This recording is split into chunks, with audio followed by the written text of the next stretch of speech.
अच्छा, तो हमारा टॉपिक है AON क्रिटिकल पाथ कैलकुलेशन। ठीक है।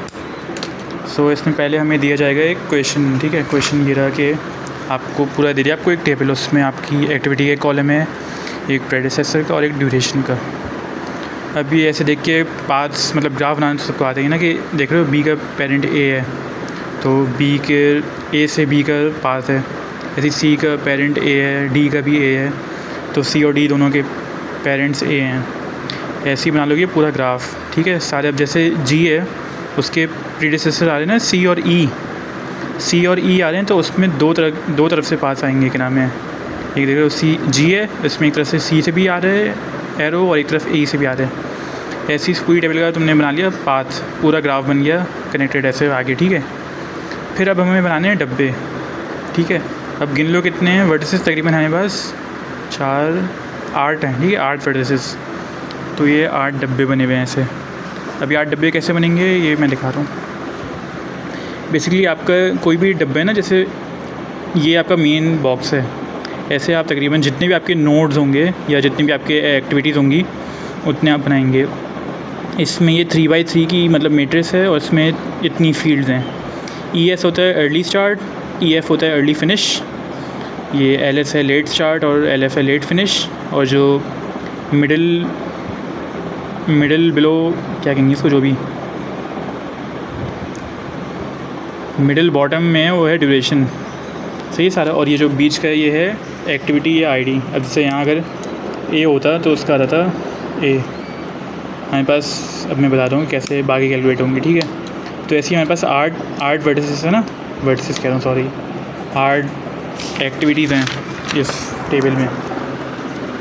8 हैं, तो हमने ऐसे ही 8 बॉक्सेस बना लिए, सारे 3x3 के हैं। अब ये एक ज़रा गंद हुआ है थोड़ा, मैं इसको ज़रा तमीज़ से करता हूँ, नया शुरू करता हूँ। ठीक है। अभी देख रहे हो मेरे पास 8 पेरेंट मतलब 8 नोट्स, तो मैंने उनके 8 डब्बे बना दिए 3x3 के, वो टोटल 9 के। अब मैं इसको एग्जैक्टली जैसे मेरे पास ग्राफ आया उसको ना मैं वैसे ही मैप करूँगा पूरा। अब देख रहे हो A B और E हैं एक लाइन में, तो यहाँ मैंने सिंपली बस कर दिया A B और E। ऐसे ही मैं पूरा पीछे लिखूँगा। यहाँ C और G है तो मैं C और G भी लिख दिया मैंने यहाँ, C और G। और फिर नीचे वाली लाइन में था मेरे पास D F और H, D F और H। सही है। अब मैं देखूँगा जैसे मैंने लिंकिंग अपने ग्राफ में करी है वैसे ही मैं यहाँ भी मिमिक करूँगा इसको। ठीक है। ये मैं देख रहा हूँ A से B का एक A से कनेक्टेड है B C और D, तो मैं बस कर दूँगा कि रिकॉर्ड करना मुश्किल है। A से B एक एरो आ गया, A से C एक एरो आ गया और A से D एक एरो आ गया। सही है। फिर मैं देख रहा हूँ कि B से E का कनेक्शन है और E का G से, तो मैं बस इसको वापस से बना दूँगा।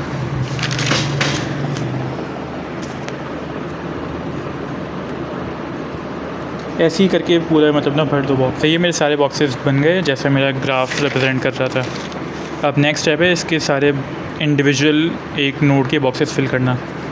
सबसे पहले तुम देख रहे हो सारों की ड्यूरेशन दी हुई है टेबल में, उनको एज इट इज़ कॉपी कर दो हर रिस्पेक्टिव बॉक्स के साथ। कि A की 3 है तो मैं A की 3 लिख दूँगा ड्यूरेशन की जगह। वो बॉक्स का पैटर्न भी मैं दिखा दूँ कि ये ऐसे है। जितने भी इंडिविजुअल बॉक्सेस हैं ना, जैसे ये हैं, मैं बनाऊँगा 3x3 का। माशाल्लाह से इतनी अच्छी मैं ड्राइंग कर रहा हूँ ना, 3x3।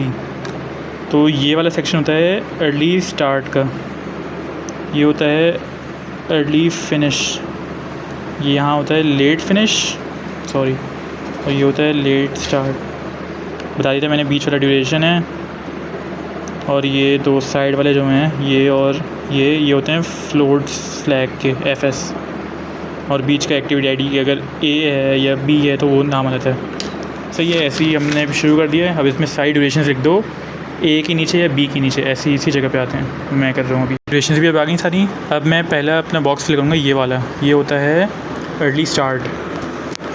अर्ली स्टार्ट बेसिकली होता है, हम पहले जो हमारा स्टार्टिंग नोड है ना, स्टार्टिंग बॉक्स पूरा, ये एक नोड कह दूँ मैं इसको, तो हम इसका अर्ली स्टार्ट हमेशा लेते हैं 0, क्योंकि स्टार्ट करने से पीछे अर्ली स्टार्ट इसका मैक्सिमम अर्ली स्टार्ट क्या हो सकता है, 0 ही हो सकता है, इससे जल्दी स्टार्ट हो नहीं सकता।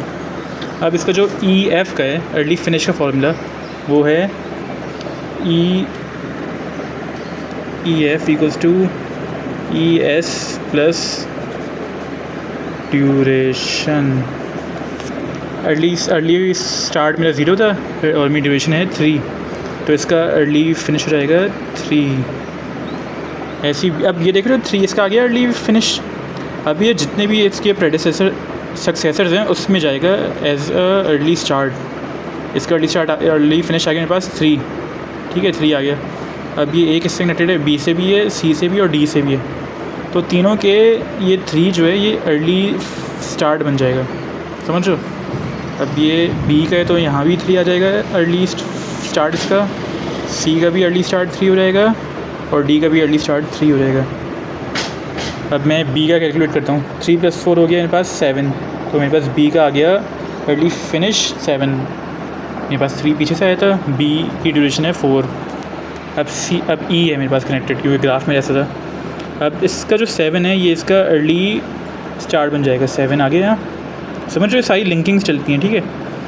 वहाँ से 3 आया था, 3 था उसका अर्ली फिनिश, इसमें आके बन गया उसका अर्ली स्टार्ट। लेकिन इसका कैलकुलेशन हुई, ये था इसका अर्ली फिनिश, अभी इसका अर्ली स्टार्ट बन गया, 7 आ गया, 7 + 2 9। ऐसे ही करके यहाँ 6 आ रहे हैं। अब ये देख रहे हो इसमें 2 तरफ से आ रहे हैं, तो इसको पहले हम इसका कैलकुलेट कर लेंगे। सी में हमारे पास आया था 3, ए से अर्ली फिनिश 3 है, सी में उसका अर्ली स्टार्ट 3 बन गया, 3 + 5 8। अब जब हमारे पास 2 तरफ से वैल्यूज़ आएंगे ना, तो हम कॉन्सेप्ट किया गया कि हम जब अर्ली स्टार्ट हम ले रहे हैं तो हम मैक्सिमम अर्ली फिनिश की वैल्यू लेंगे। अब देख रहे हो इसमें एक तरफ से 9 अर्ली फिनिश है यहाँ और यहाँ अर्ली फिनिश 8 है। इसमें से जो सबसे बड़ी वैल्यू होगी 9 या 8, 9 बड़ी ना ऑब्वियसली, तो उसको कंसिडर करा जाएगा इसका अर्ली स्टार्ट। अब मैं 8 को इग्नोर करता हूँ तो मैं 9 लिख लूँगा। ये तभी है जब जैसे ना कॉन्फ्लिक्ट आ रहे हो कि मल्टीपल लोकेशन से हमारे पास वैल्यू आ रही हो, तो हमने सबसे बड़ी वैल्यू अज्यूम कर ली। ये पास 9 आ गया, जी का ड्यूरेशन है 6, 9 + 6 हो गया 15, सही। ऐसी अब यहाँ फिर से कॉन्फ्लिक्ट आ रहा है ना, जिसके लिए पहले मैं ये वाली बात पूरी कर लूँगा। डी है, ए से डी में आया 3 इसका वो वापस जो ये है कि अर्ली फिनिश अर्ली स्टार्ट बन जाता है, इसका आया 3 + 4 7 के बाद अब एफ़ में जा रहा है। एफ़ में जो तो समझ आई गए होगे, 7 इसका वापस से अर्ली स्टार्ट बन गया, 7 + 9 16 आ गया। अब मैं वापस यहाँ कॉन्फ्लिक्ट आ गया कि 2 जगह से आ रही ना एच में वैल्यू, एक तरफ से एफ़ का 16 आ रहा है अर्ली फिनिश, एक तरफ से जी का अर्ली फिनिश 15 आ रहा है। तो अब मैंने वापस से ग्रेटर वैल्यू ले ली, वो मैंने इसका अर्ली स्टार्ट बना ली, 16 + 2 हो गया 18। ये मेरे सारे अर्ली फिनिश और अर्ली स्टार्ट्स कैलकुलेट हो गए। अब नेक्स्ट स्टेप है लेट फिनिश का। स्टेप है लेट फिनिश का। लेट फिनिश बेसिकली इस वाले बॉक्स में आता है, जो ये होते हैं ना सारे ये वाले बॉटम राइट, सही है। अब अर्ली फिनिश बेसिकली होता है हमारा जो लास्ट नोड है ना, इस पूरे ग्राफ में देखो सब आखिर में किधर पॉइंट करें, सारे लास्ट ये आ रहे हैं ना इसमें, तो इसका जो लास्ट वैल्यू आएगी वो हमारे लास्ट फिनिश बन जाता है। जैसे हमने इसमें एज्यूम कर लेते हैं 0, पहले से 0 एज्यूम कर लेते हैं कि इससे पीछे तो हम टाइम शुरू कर ही सकते, तो इसमें 18 इसलिए हम करें कि इससे लेट तो हम आगे जा ही सकते हैं। ये हमारा अर्ली फिनिश है, अब इसको लास्ट फिनिश हम बना लेंगे, लेट फिनिश LF। सॉरी बहुत कंफ्यूजिंग अगर मैं कर रहा हूँ बकवास थोड़ी ज़्यादा, तो बेसिकली इसको 18 मैंने ले लिया। अब ये जो ये बॉक्स है ये है लेट स्टार्ट का। लेट स्टार्ट का फॉर्मूला है LS = LF ये रहा मेरे, सही है, LF - ड्यूरेशन। अब यहाँ अगर मैं इससे ज़ूम करूँ, मेरी LF है 18 क्योंकि हमारी लास्ट वैल्यू थी। मैंने बताया कि जो लास्ट नोड की है वो अज्यूम करेंगे LF, पहले इस डब्बे की लास्ट वाले, सही है। मैंने 18 ने अज्यूम कर ली, 18 - 2 करा क्योंकि ड्यूरेशन मेरी 2 है इस बॉक्स में। ये आ गया मेरे पास 16, तो ऐसे ही करके मेरा लेट स्टार्ट आ गया 16। अब मैं इससे पीछे जाऊँगा, जैसे उसमें लिंक कर रहे थे कि इस वैल्यू को यहाँ ला देते, इसमें इस वैल्यू को यूँ ला देते ना, ऐसे ही करेंगे कि इस वैल्यू को इधर लेके जाएंगे यूँ, लेट स्टार्ट को अर्ली फिनिश बनाएंगे। अब देख रहे हो यहाँ भी 2 जगह जा रहा है, लेकिन यहाँ तो एक ही वैल्यू ना, एक वैल्यू 2 जगह जा रही है, तो सही है। 16 है, 16 को मैंने यहाँ लिया, लेट स्टार्ट था इसका H का, पीछे इसकी लिंक है यहाँ, तो मैं वापस यहाँ 16 ले गया। अब यहाँ इसका कैलकुलेट कैसे होगा, 16 - 9 क्या हुआ 7, तो मेरे पास इसका आ गया लेट स्टार्ट। लेट फिनिश मैंने लिया, जैसे बता रहा हूँ कि लेट फिनिश लिया, लेट फिनिश है ना LF, ये इसको लिया मैंने, जो लास्ट नोट का लेट स्टार्ट आया कैलकुलेशन करके उसको मैंने लेट फिनिश ले लिया इसका, और फिर मैंने फॉर्मूला लगाया कि लेट फिनिश माइनस ड्यूरेशन, उससे मेरा लेट स्टार्ट आ गया। ऐसे ही मैं करूँगा इसमें। अब मेरा 7 आ गया ना इस बार, उस बार मैंने 16 कैरी ओवर करा था, अब मैं कर लूँगा 7 कैरी ओवर। 7 मैंने कैरी कर लिया, तो मेरा लेट स्टार्ट क्या आ गया 3, 7 - 4 3। ऐसे ही मैं बाकी सारे, अब तो समझ गए, बाकी सारे भी फिल कर लूँगा। यहाँ से आप पे 16 ऊपर जाएगा, 16 ऊपर जाएगा ना, हाँ 16 ऊपर गया, 16 ऊपर गया, क्योंकि यहाँ ये वाला 16 ऊपर गया, ये ऊपर गया 16 - 6 10। तो यहाँ से यानी लेट स्टार्ट मैंने इसका लेट फिनिश बना दिया था LF, और लेट स्टार्ट मैंने कैलकुलेट कर लिया 16 - 6 10 आ गया। अब है होगा या अब भी वही है। अब वापस से 10 है, अब 10 इन दो में बॉक्सेस में जा रहे हैं, तो इन दोनों में 10 डाल लूँगा, क्योंकि 10 मेरा लेट स्टार्ट है, यानी इन दोनों बॉक्सेस का लेट फिनिश बन गया 10।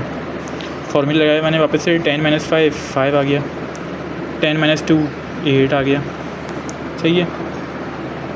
अब है कितने बच गए अब मेरे पास बॉक्सेस, ये बच गया, इस पर मैं करूँगा 8 आए हुए मेरे पास, तो 8 पीछे गया।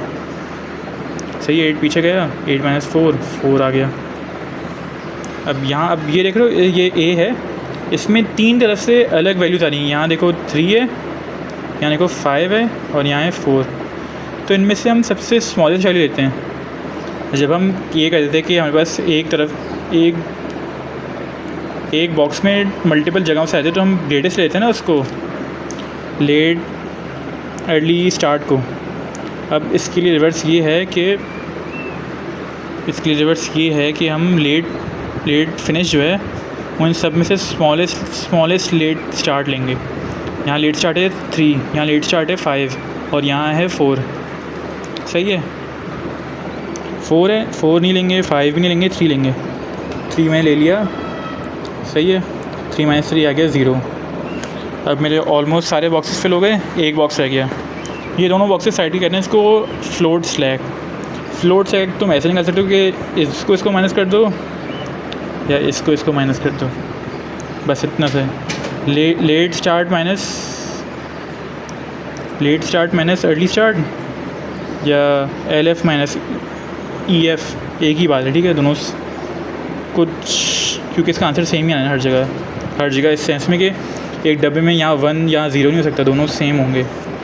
कर लिया इसका 0 - 0 0, 3 - 0 3 - 3 0, 4 - 3 आ गया मेरे पास 1, ये भी 1 आ गया, सेम हो गए। ये भी 1 आ गया, और ये भी 1 आ गया, सेम। यहाँ भी सेम, यहाँ भी सेम, यहाँ भी सेम, यहाँ भी सेम, और यहाँ भी सेम, यहाँ भी 0, ये भी 0, तो ये भी 0 सेम। यहाँ डिफरेंट मतलब 0 नहीं है, ये कह रहा हूँ मैं, ये 2 आ रहा है, ये भी 2 आ रहा है। अब जब ये सारे डब्बे फिल हो गए, तब बनती है इससे पाथ। अब देख लो जहाँ फ्लोट फ्लैग का ये हुआ है ना FS, जितनी मतलब ये बीच वाली रो है, ये फ्लोट फ्लैग की होती है, ये और ये जितने भी हमारे वो है ना, क्या कहते हैं, जहाँ भी हमारा 0 है, तुम उसको टिक कर लो या मार्क कर लो कि ये हमारे पाथ में इंक्लूड होंगे। देख लो, एक इसमें फ्लोट फ्लैग 0 है, एक D में फ्लोट फ्लैग 0 है, एक क्या है FF में भी 0 है, और फिर ये H में भी 0 है। बाकी देख लो कहीं ना कहीं या तो 1 है या 2 आ रहा है, या जो भी, जहाँ 0 है इसको मैंने सेलेक्ट कर लिया पाथ में डालने के लिए। अब देख लो कौन से सर्किल्ड हैं या मार्क्ड हैं। A मार्क्ड है, D है, F है और H, तो बस ये मेरी पाथ बन गए। अच्छा, ग्राफ का ना पैटर्न ही मतलब फॉलो करना है, ये नहीं कि A से तुम F पे जा रहे हो फिर D पे, जो ग्राफ बना हुआ है उसको ही हम फॉलो करते हुए बनाएंगे पूरा, ठीक है। A पे गए, A से आए D पे, D से आए F पे, F से आए H पे। अब इनके बस तुमने ड्यूरेशंस हैं ए की ड्यूरेशन मेरे पास क्या है, वेरिफिकेशन के लिए बता रहा हूँ, पाथ हमारी बन गई, वेरीफाई इसको करना है। 3 है ए की ड्यूरेशन, डी की आ गई 4, एफ़ की आ गई 9 और एच की आ गई 2, ये बेसिकली आएगा 18। इसको ऐड कर लेना। जो भी इसकी पाथ आ गई ना, पाथ बेसिकली होता है, इसको वेटेज भी कहते हैं, बल्कि जो हम वेट निकाल लें ना, पाथ ये है कि मैंने ए से डी गया, डी से एफ़, एफ़ से एच, ये हो गई हमारी क्रिटिकल पाथ। वेटेज ऐसे निकली, सारी जो पाथ्स हैं उन सबकी ड्यूरेशन मैंने ऐड कर ली एक साथ, वेटेज आ गई। अब ये वेटेज बेसिकली इसके लास्ट फिनिश के बराबर होती है, तो ये देखना वेरीफाई करने के लिए यही है। सही है, समझ आ गया आई गेस। सॉरी, बड़ा ही बकवास करी है, वीडियो अजीब सी है, आज पहली बार सॉल्व करते हैं तो ऐसा ही होगा, ठीक है।